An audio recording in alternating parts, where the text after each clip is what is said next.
Hello, YouTube. It's your boy, the Passport Bro Wingman, coming at you again with another YouTube video. And the title of this video is called "Are Passport Bros Attracted to My 500-Pound Life?"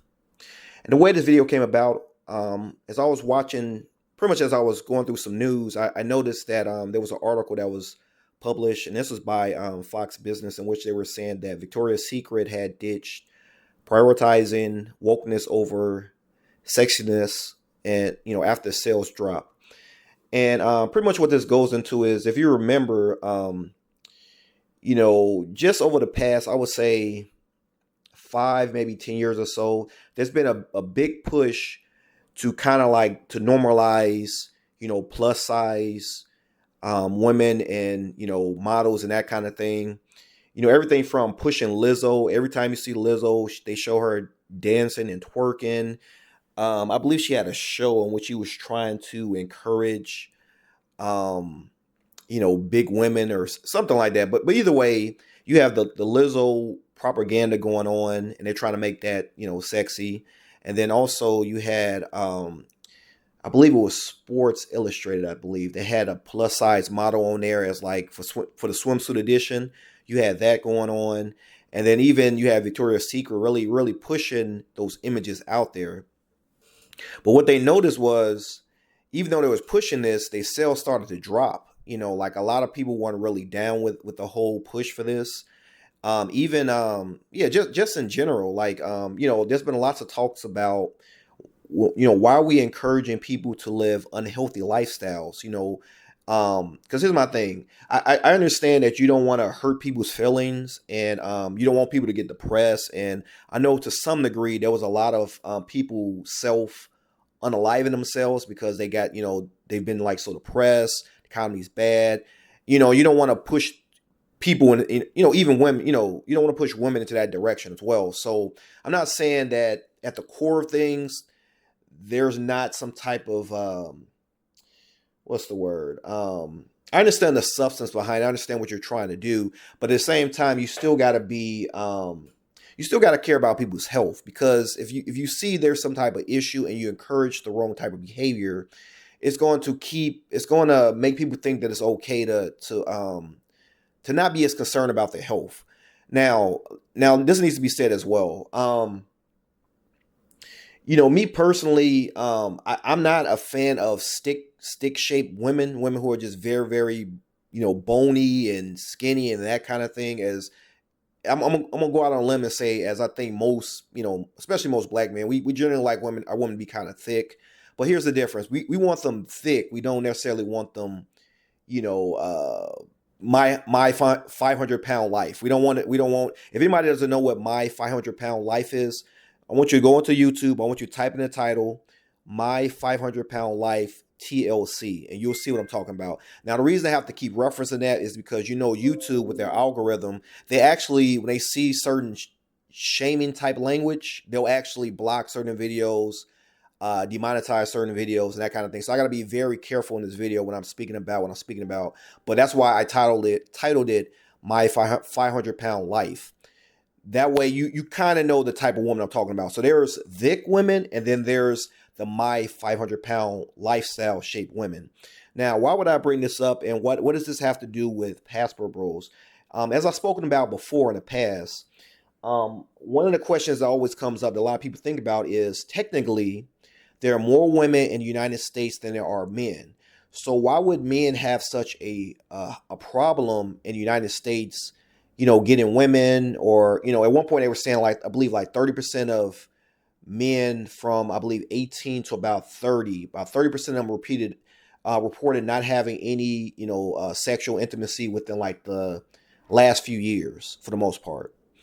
And that's in spite of the fact that there are more women than men. So you have to ask yourself, so what's the problem? So here's some of the issues. In addition to, like the attitudes and that kind of thing, but even with that, you have to ask yourself, where does that come from? Well, one, as we talked about before, obviously, with the programs, the welfare state in the United States has pretty much devalued men. You got all types of stuff from like welfare to food stamps, to all types of social programs, even to the point where if a woman is pregnant, they won't put the woman out the house. So any man looking to kind of, because a lot of times guys will say, well, I make $50,000 a year.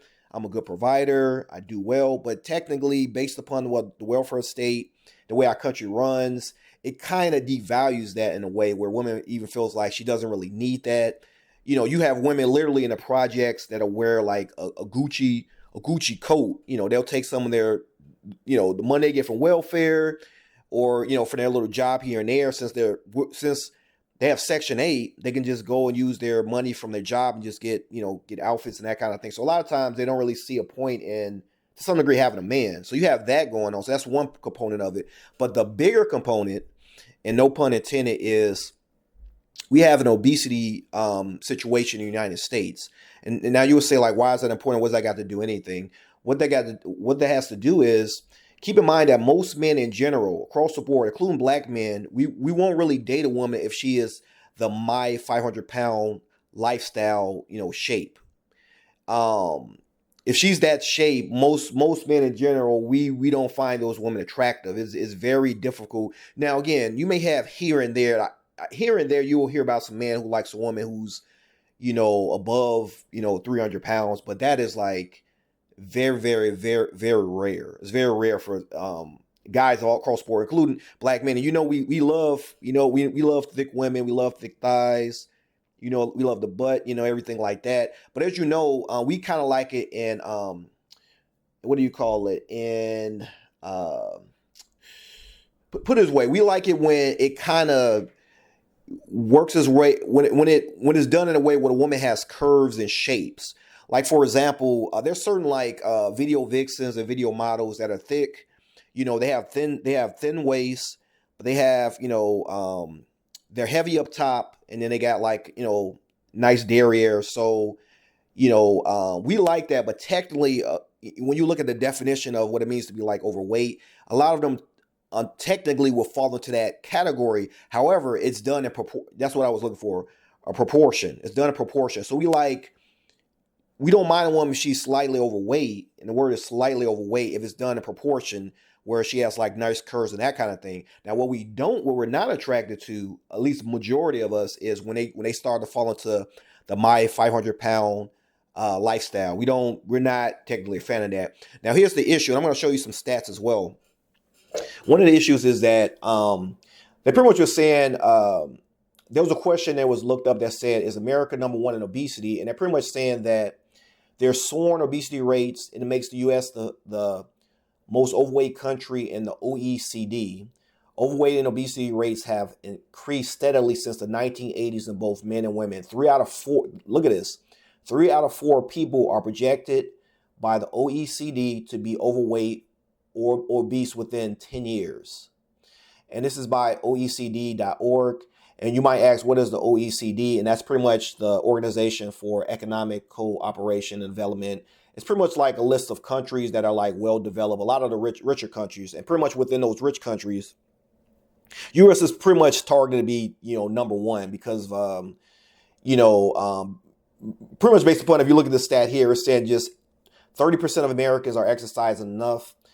And it's even lower in some regions. And pretty much for that reason, that's why, that's one of the reasons why, even though there are more women than men, however, I believe they were saying about 60% of women are either going to be in the obese category, or they'll be somewhat overweight. Now, here's the difference. Overweight in Brazil is different than overweight in the United States. Keep in mind that in Brazil, you see women all the time on the beach running back and forth. So, and a lot of people there, they don't really own cars. So what happens is a lot of women, they wind up walking. They walk to work. And also the foods are healthier there. Like, there's a bunch of chemicals that they've completely banned that the United States still puts in our food, which is making a lot of people, like, unfortunately, heavier. So as a result, when you go down there, any woman who is majority of the time, whenever you see a woman who's technically overweight, she's generally shaped like the video vixens, the video models. So what I'm saying is, theirs is done in proportion, what looks very, very good. You won't see many obese women walking down the street in Brazil or pretty much all parts of Latin America um, and most, especially you go to like Eastern Europe, especially Asia, you're not gonna see many. Here and there, you'll see one, but it's like rare. It's very rare. And I say that to say that that's one of the reasons why it's very difficult in the United States to find, attractive women, pretty much for the most part. Now you can find a woman if you like the my 500 pound lifestyle, but that's not what most men are looking for. So as a result, it actually shrinks the pool of women because if 60% of women are either obese or overly weight in a way that's unattractive. I know you've seen this type of woman shape where the woman is kind of shaped like a almost like an orange, where she'll have a gut and then her buttocks will be completely flat, and it makes no sense because you're like, wouldn't some of that transfer down to there? But it will just be like a gut, but there's no the backside is completely flat down. So that's a lot of the shapes we're dealing with in the United States. So a lot of men, of course, including myself, we don't find that attractive. So as a result, you're looking at, I'm willing to say, let's just say of the percentage of women that are in the overweight category that are proportioned, who look like the video models, let's just say like half of those are, or about half of those are shaped, proportionally in a way that's attractive. Then you're looking at it almost like 50% of the women are shaped in a manner that are unattractive to most men. So that pretty much cuts the percentage of women in half that are dateable, that most men will find dateable. And I have not even talked about if they're attractive in the face. I just talked about their physical shape. And I say this to say, because most men, we tend to love with our eyes. So if half of the women are not even attractive, that cuts the pool of women in half. I have not even mentioned. So let's say so now we're looking at 50% of the women who men want to date, and that does not include if the woman has an attitude. That doesn't include, sometimes you got women who are like weaves and makeup. Some guys say they don't like women who are weaves and makeup. So now your pool is even smaller. And then there's some men who only date certain types of women. Maybe you don't date this race of women, I don't date that race of women. So now you even cut it even lower. Keep in mind that the heights of these women, they vary as well. Sometimes, me myself, I'm 5'8". It might be a woman who's like 5'11". A lot of times they don't want to date a shorter man. So when you start looking at the stats, you start to see why it's very difficult to find a woman who not only is attractive but is cooperative and feminine and wants to be under your leadership. Because we haven't talked about the fact that, okay, yeah, even of that 50%, some of these women, yeah, they might be, they might be attractive and they might be in shape and they might, have but they might not want to be under your program. Some of them think that they're strong and independent. So you got the 50% who are, and of those, a lot of them are strong and independent. And really, based upon the stats, all a woman has to really do to be considered attractive is because there's such a deficit of beauty. She just really just got to be in shape, and not even in shape. I would just say skinny. She can actually have a small little gut, and because there's such a deficit in guys. Unfortunately, we have so many simps and thirsty men. A woman who's literally a 5 in the face and she's just slim, she could probably she probably can get a guy who's like a 7 or 8, which is why you see women who don't look that attractive and they carry themselves like they're a 10. You can see why that is. You can see why it's so difficult. Versus if you go to Brazil, you go to Colombia, you go to maybe not Ukraine anymore because of the war, but let's just say Romania, or you go to Germany. Well, maybe not Germany, but that's kind of falls into Western state. But let's say Romania, or you go to the Philippines. Just being skinny, that's not going to cut it, because most of the women there, they're either skinny, they're in shape, or they're proportionately thick in a manner that all the men like. So that being said, you can't just get by on being beautiful. You have to also have those internal qualities. Are you cooperative? Are you feminine? Can you support your man? Are you submissive? Those qualities that Kevin Samuels talked about, you got to have those there to really compete, because the men there, because there's such a surplus of beauty in these other countries. There's beauty everywhere, and the women, they dress to kill. They dress, just going to the grocery store. They dress. Some of them wearing heels. They're almost like they headed out to meet somebody. because the value of men there is especially if you're a man of means is very very you're very very valuable there. As I said before, such in a country such as like Colombia, where literally 20% of the population there, they account for like 55% of the GDP of the, I'm sorry, not the GDP, the income there. Like there's the have and have not is a huge divide in these other countries. So when you come there as an American, funded by your American dollar, when you come there, you're automatically within like the top percentile of men. And so not only do you have value there, but the women have to be a little bit more competitive because there's so much beauty there. So they can't just get by on, well, I'm just fit. I'm not a overweight or obese woman. That's not enough. What else do you're really what else do you bring to the table? Versus here in the States, because there's such a deficit, when you ask a woman like what does she bring to the table, that's why to some degree that's why she kind of feels like, well, I am the table, because when she looks at her competition, there's not the competition is, I mean, where 50% of the women are not even within a range that most men will want to date. You can see why she would have like a big head. That added with the welfare state, it just makes a disaster in the dating environment here. So yeah, so I'm just gonna leave you with that stat, and this is just another reason why. But as you can see from Fox, business, they're starting to get the message. They're starting to see that men are just not attracted. Most men in general, they were we either just gonna get out. We're not gonna date my 500-pound lifestyle. They just they want to try to make that attractive. And most men in general, what I would encourage you to do is just get your passport. Just get your passport. You don't have to date. You don't have to deal with. You don't have to date a my 500-pound lifestyle woman unless that's just what you're really attracted to. Because the way the media would have it, they want to push that and try to normalize it, and they kind of want a lot of the men to kind of settle down with that. To kind of to kind of marry some of these women, because as you know right now, like there's a birth rate decline in the United States. So they want to try to get our numbers up. So they're going to want some of you guys to kind of marry these women, which is why, if you notice in the media, they're trying to really promote this. But Victoria's Secret is so that men are just not buying it. We're not attracted to it.